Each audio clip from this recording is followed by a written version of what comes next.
It's my last live. Might be the last time y'all see me alive. Kid in the house. Police got my house surrounded. I wish I was playing right now, but this is very serious. It's one.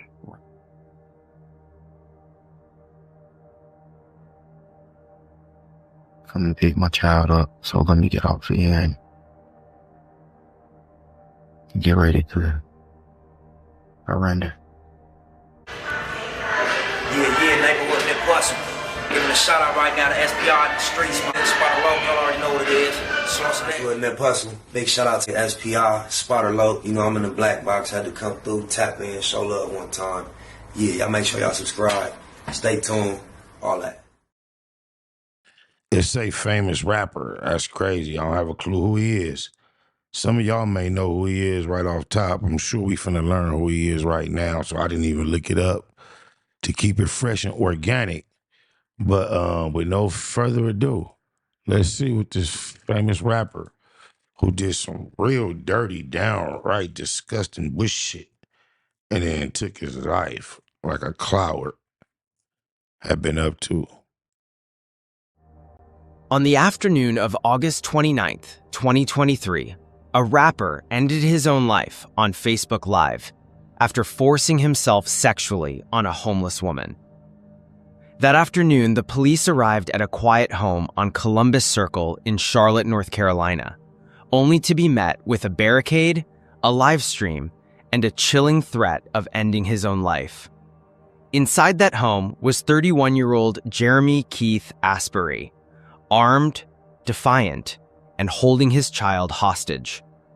Just hours earlier, a 47-year-old woman had walked into a hospital, bruised, terrified, and covered in evidence, telling police that she had survived a night of terror at Jeremy's hands. The man once praised in local headlines as a redemption story was now the subject of a citywide manhunt, accused of abduction, rape, and assault.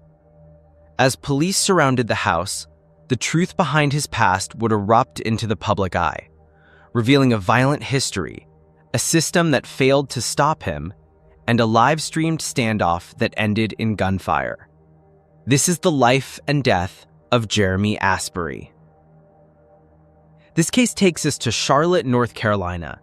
Known as the Queen City, Charlotte is a thriving hub of finance, business, and culture. It is home to one of the largest banking centers in the United States, with towering skyscrapers and a rapidly growing population. But beneath its reputation for opportunity, Charlotte also struggles with crime. In 2023, the city reported higher than average violent crime compared to the national average, with assaults and homicides being a particular concern. It is in this backdrop of progress and peril. Doesn't it seem like every place has the same similar type of statistics? It's like they say the same stuff about every place. Every place seems to be the murder capital or something of that nature or have its turn.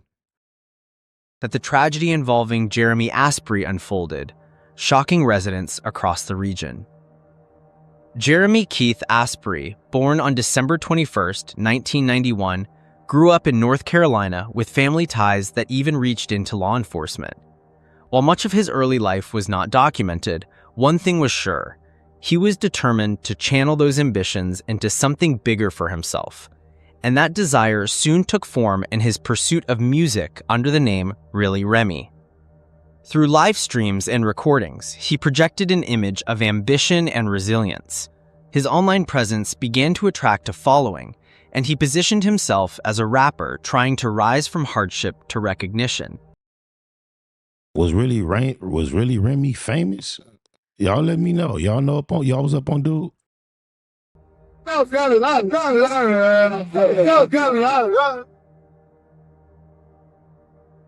little too much wiggle for me. How you been doing on me? Okay. I go by Really Remy. Make sure you don't forget. Shout out to that dead bitch. Got some focus call for the niggas, man.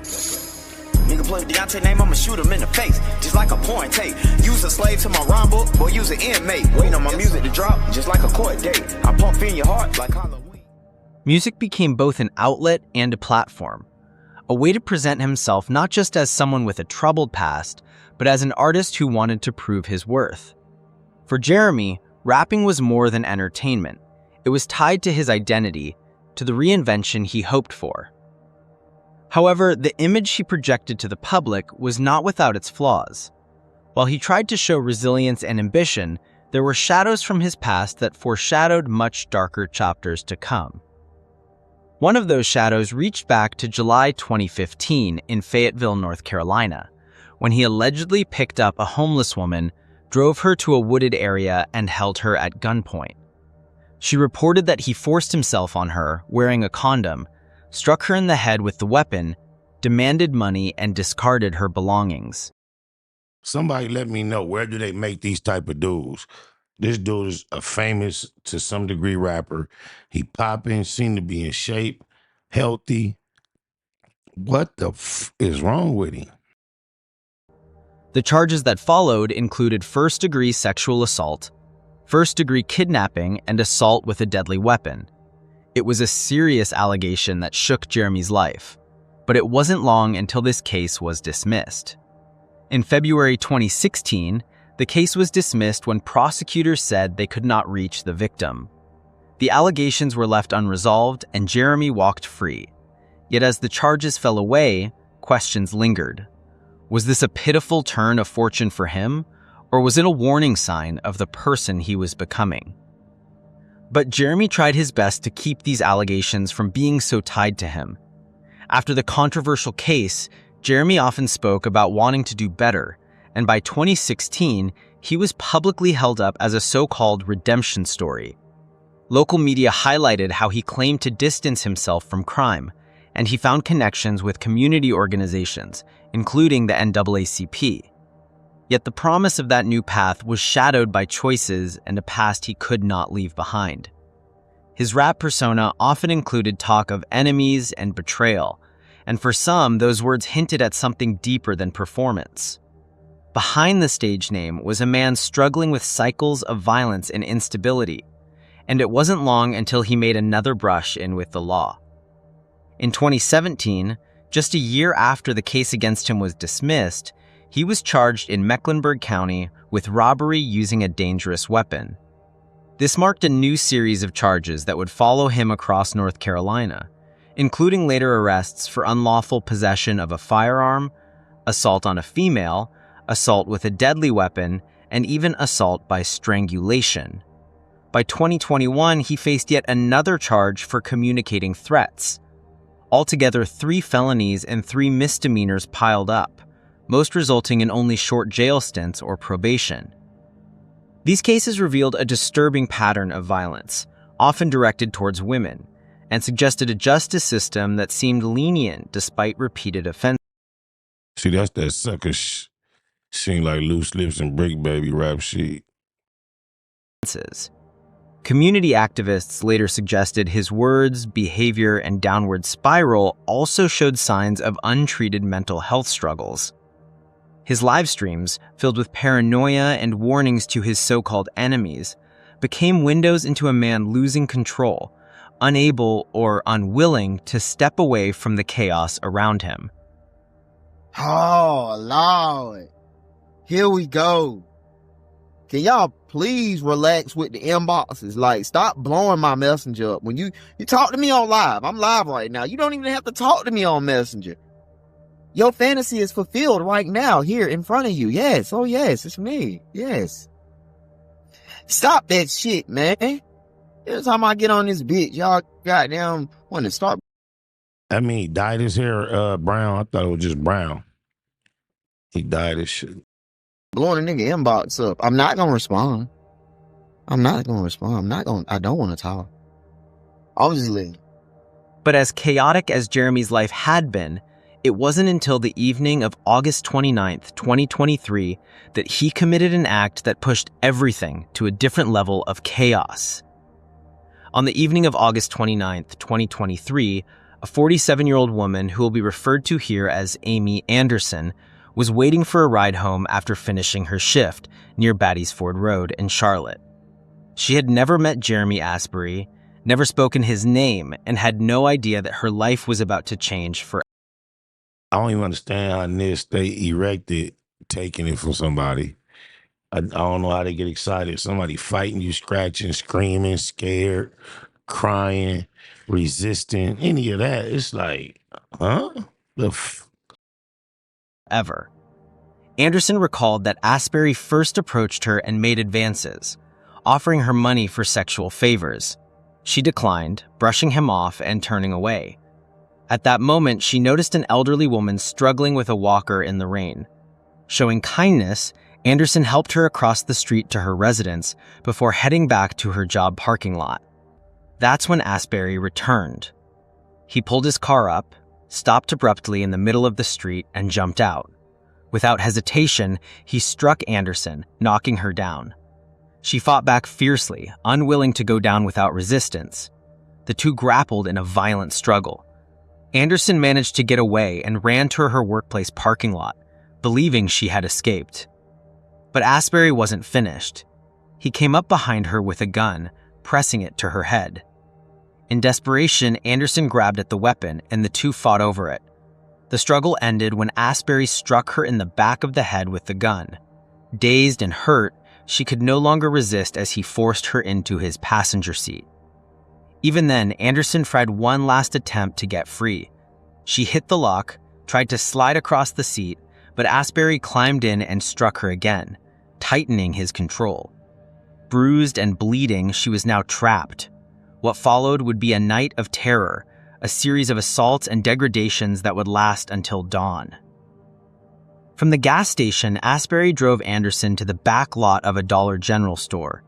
It was here, she said, that the first assault took place. Her attempt to escape brought her back into his grip, and each moment that followed added to her injuries and trauma. By the time he drove her to his home on Columbus Circle, Anderson had already endured hours of violence and fear. Inside that home, she tried to leave a trail for investigators, bloody fingerprints on walls and windows, anything that could later confirm her story. Asbury, meanwhile, moved her deeper into the residence, past a room clearly decorated for a child. For Anderson, that sight added another layer of dread, knowing that she was not just in the home of her attacker. Oh, nigga, got babies. A baby girl. Like, don't just the fact that this happened to your daughter stop you from behaving in this fashion. I remember I was speaking to one of my homies and I told him I try to treat women a certain way, hoping that the universe will, pay it back through my daughters. He was like, man, f that. I'll be dogging these just in case somebody do it to my daughter. I done did a gang like that. I said, it's a cold way to look at it. But in the home of someone raising a little girl. In a sparsely furnished bedroom, he forced her to stay the night. She described repeated assaults through the early hours of the morning. He kept a grip on her body, locked her legs with his, an arm around her waist, the gun by his side. Anderson could not escape, not even for a moment. The hours dragged on, and with the first light of morning, she prayed for her life. When she told him she needed to get home for her children, Asbury brushed her off, keeping her pinned in that room. She began to cry, pleading with God. Instead of stopping, he assaulted her again, afterwards telling her that she was beautiful, that he loved her, that he wanted her to have his child. The disconnect between his violent actions and his words only deepened her horror.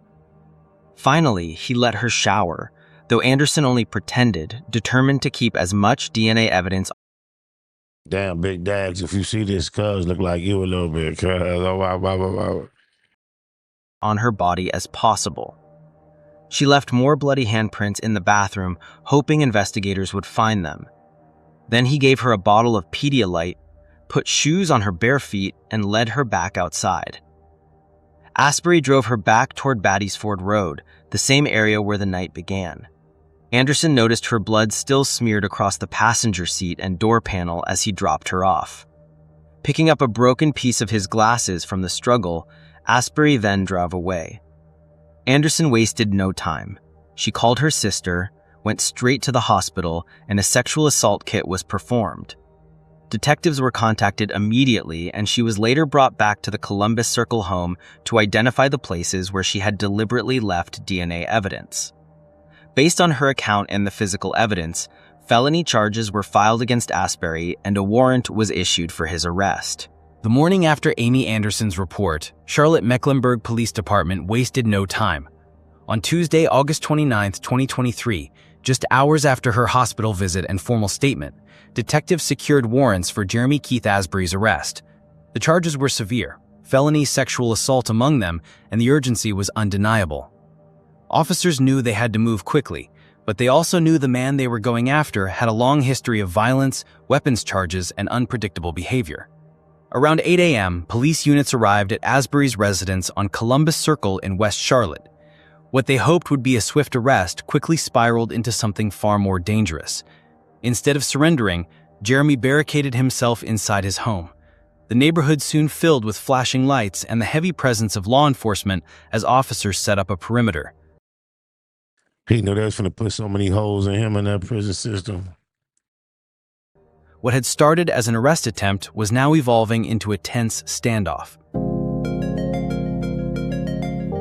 It's my last live. Might be the last time y'all see me alive. Kid in the house. Police got my house surrounded. I wish I was playing right now, but this is very serious matter.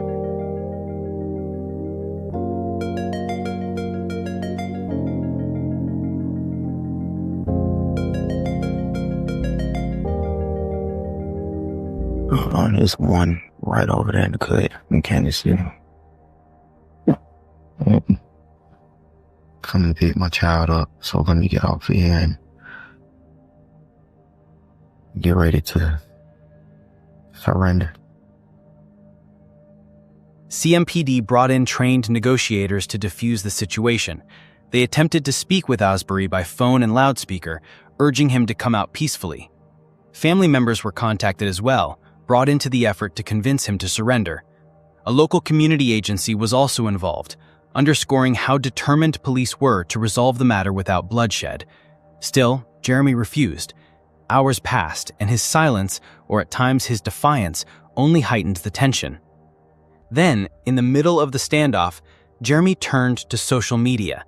He began streaming a Facebook Live video, a chilling broadcast that gave the public an unfiltered glimpse into his state of mind. Looking into the camera, he said, "This my last live. Might be the last time y'all see me alive. Police got my house surrounded. I wish I was playing right now, but this is very serious." His words confirmed what officers already feared. He was not preparing to walk out alive. At one point, he pleaded for relatives to come quickly to take custody of his child who was in the house with him. "Lawrence, please hurry up and get here so you can get my child. That's all I ask. Not trying to fight, not trying to run. Just come on, bro. Ready to get this over with." His live stream mixed desperation with resignation, gratitude with paranoia. He thanked his supporters, addressed his so-called enemies, and ended with a chilling line, "It's over with. This might be the last time you'll see me." Viewers who tuned in watched in shock as the live stream unfolded.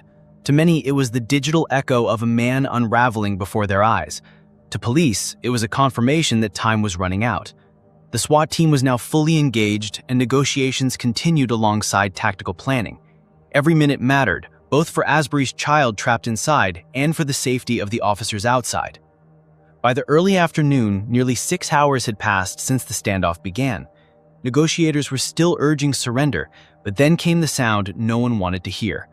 Around 2 p.m., officers monitoring the situation heard a gunshot from inside the house. SWAT immediately moved in, breaching the barricade. Inside, they found Jeremy Asbury with a self-inflicted gunshot wound. A firearm was recovered at the scene. Medics rushed him to the hospital, but the injury was fatal. Not long after, news spread that Jeremy Keith Asbury had died from the wound. The child inside the home was safely recovered, physically unharmed but taken into protective care. The 6-hour ordeal had ended, but it left behind devastation, questions, and a community shaken by what had just played out in such a public way. When the sun finally set on August 29, 2023, Charlotte had witnessed something that would remain etched in memory for years. The 6-hour standoff on Columbus Circle was over, but the questions it raised had only just begun. Jeremy Asbury, once held up as a redemption story, would never stand trial for the crimes he had been accused of. Instead, his life ended by his own hand, leaving behind devastation, disbelief, and a trail of unanswered questions. For the woman referred to here as Amy Anderson, survival meant beginning a long road of recovery. She had endured a nightmare few could imagine, only to see her attacker escape accountability in court. Though her courage in leaving evidence behind strengthened the investigation, she was left with scars that were both physical and emotional. Advocates in Charlotte stepped in to provide support, but the echoes of her trauma served as a grim reminder of how vulnerable women, especially those experiencing homelessness, remain in the face of systemic failings. Community leaders voiced outrage.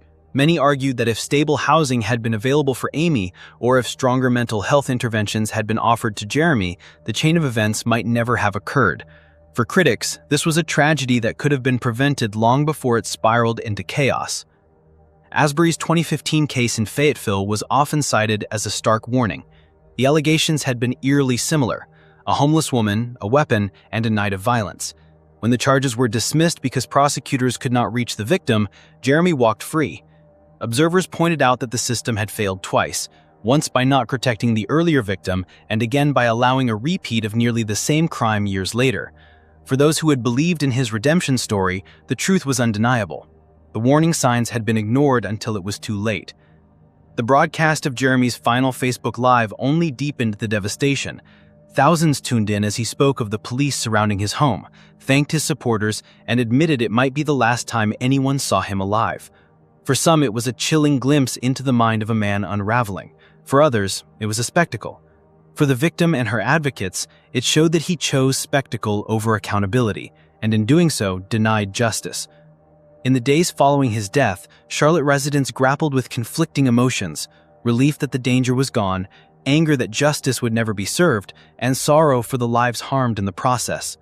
The case highlighted the intersection of violence, homelessness, systemic neglect, and untreated mental health struggles. It left no easy answers, only difficult questions about what could have been done differently. What do you think?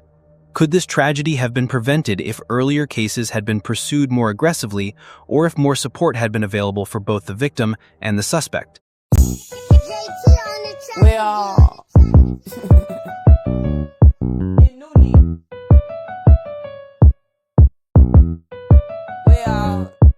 yeah, hey, if they got hectic, or you got a problem with the dog, better address it. What's that, nigga? Hey, well, hey, y'all, hey, if they got hectic, or you got a problem with the dog, better address it. When you see me pussy, nigga, oh, you better check me. Hurry ride like a 10-speed. I don't give a fuck, I'ma bust it till it empty, bust it till it gone, bitch. You gon' fucking feel me. Oh, dog say when he see me, he gon' kill me. Well, don't meet me there, beat me there, pussy nigga. Oh, I'm about that action, dog. I know you heard about it, I just ain't gon' shoot you, nigga. Bitch, I'm shooting at everybody, play ball. Oh, I'm posted in the front yard, you can slide through, fuck nigga. If you hard, I get the busted, better move, need a U-Haul. It's gon' be so sad, so bad how I do, y'all. Walking on my knuckles, bitch, I'm fresh from the zoo, dog. Double barrel buckshots, it'll fly through, y'all. Yeah, you heard the fuck I said, nigga. You know how the fuck I'm coming, nigga. I'm not playing with you niggas. I don't know why you niggas think I'm something to play with, nigga. I'm not fucking around. Hey, switch sides, I'll beat you till you cry, nigga. On my life, nigga, swerving down the fire, nigga. 5, 4, 3, 2, 1, we go live, nigga. I ain't lied, nigga. Keep a heater on my side, nigga. I'm that nigga, I'll snatch her out the ride with you. She'll leave her main, nigga, start replying to her side, nigga. I hit you feel it the next morning. All back shots, she catching what I'm throwing. You love her, you need her, but dog, she hoeing. I pull up in the 2-seater and she going.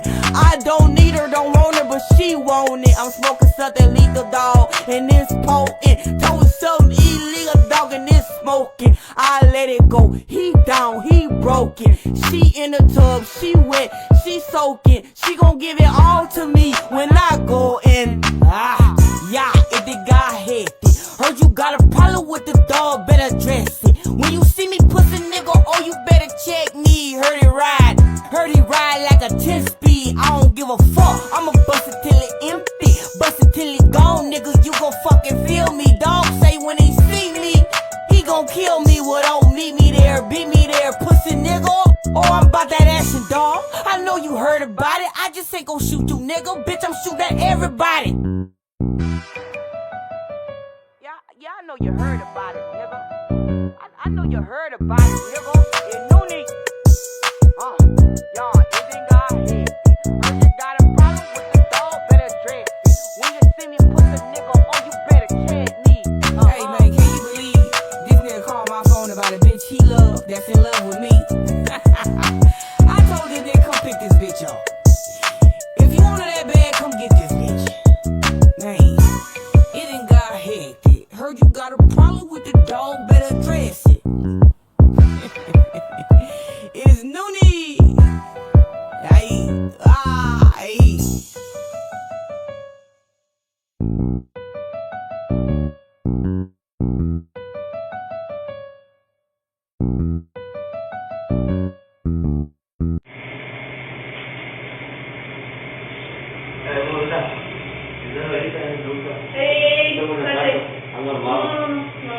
Ay. Dame toda la serie, vale, ver donde esté grabando. Dame tu teléfono igual. ¿Dónde está? ¿Dónde?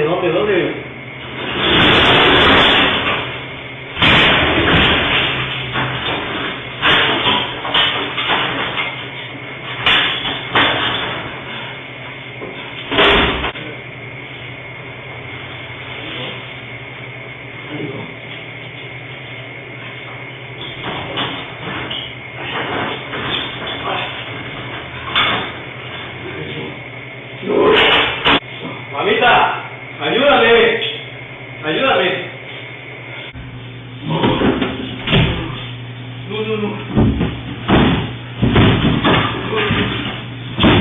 No.